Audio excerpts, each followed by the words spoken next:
Hey guys, welcome back. Reese and Ben here at Pursuing the Arts. And today in the video, we're getting back to doing some more techniques from the Gladitoria effect book. And it's hot in Kansas. You're welcome. Enjoy. 24V. Note the piece.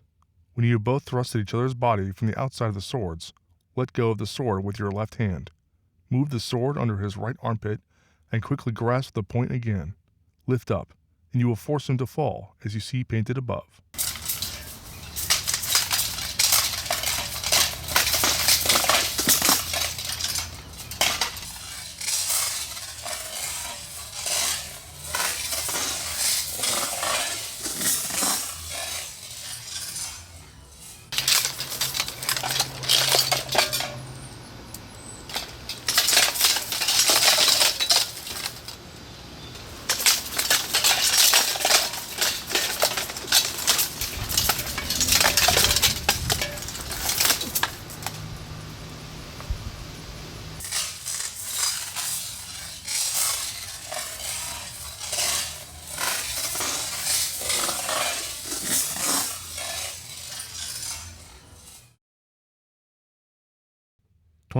R.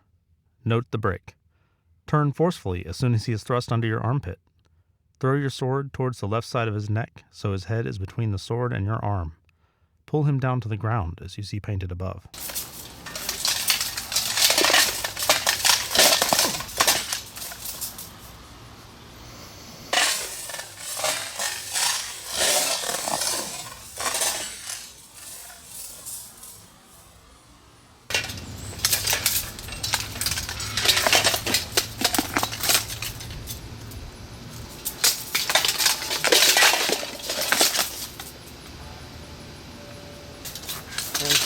Down, three.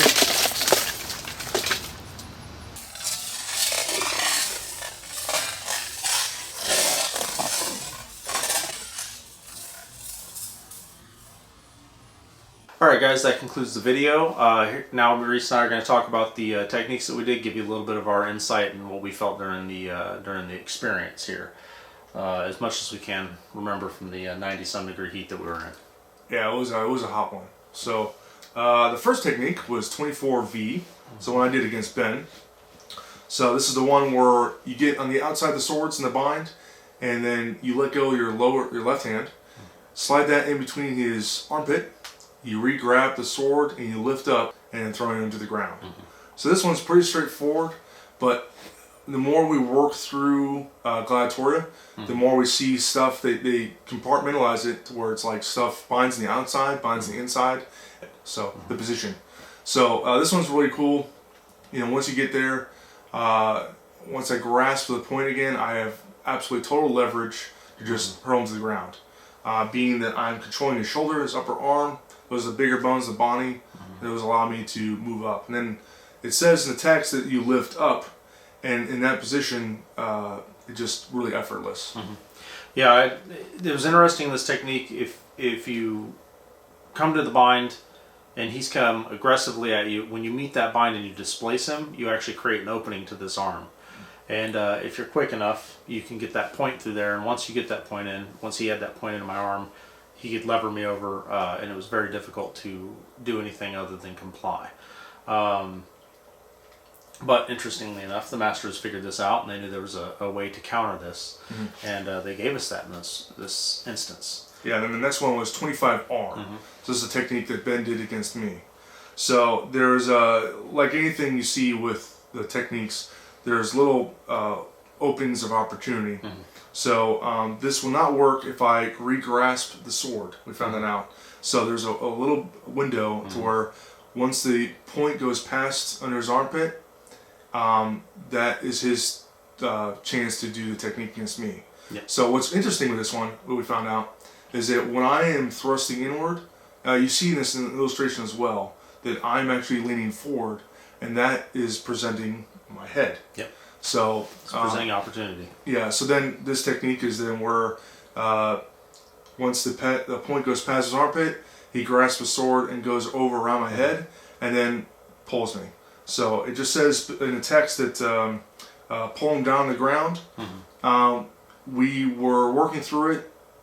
He felt it was more natural just to turn, That's what we did. Also, we found that was kept me in frame too in the video, but you can very easily just step backwards and throw him to the ground. So what I found is that timing is critical. As soon as he releases his sword, and I have both my hands on my sword, I have more leverage, so I can easily displace the sword, and it puts it in an unnatural position.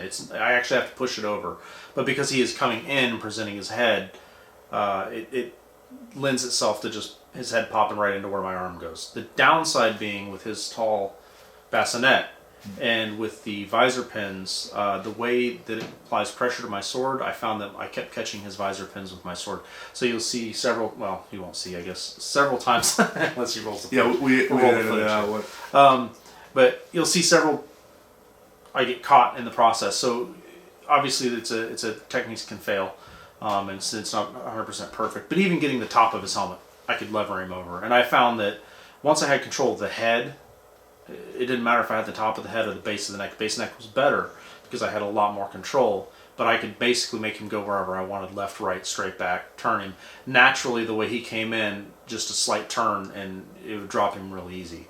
Because it pulled him across his legs and off balance, off the side, instead of having to pull where he could continue to step towards me. It worked out pretty well. Yeah, and then when I got locked up, I was, I couldn't go anywhere.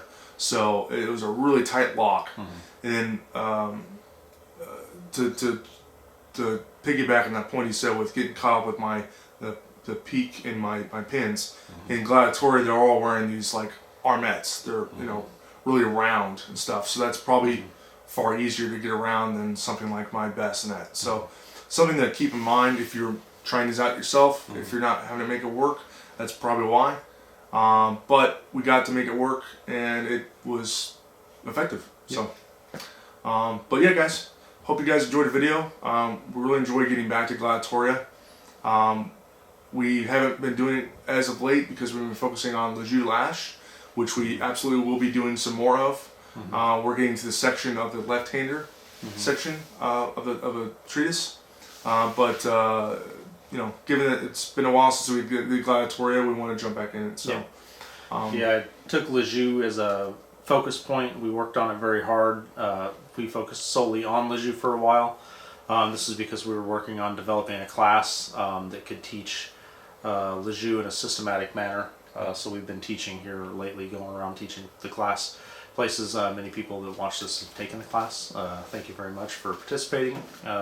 We enjoy getting to work with people and show our nerdery to them in person. Really geek out with stuff and make everybody understand the art the way we do. Yeah, as nerds. So we thank you very much for watching. As always, special thank you to our Patreon supporters for supporting the channel. It really does mean a lot to us that you guys support us in what we're doing, and your contributions help us keep the channel alive. So we've got lots of projects we want to do in the near future, and we're going to be doing some more Lejeune Lash and some more Gladitoria, and cover some more of our training and stuff. So lots of stuff, lots of really cool stuff on the way. So we thank you, and we look forward to seeing you guys in the next video.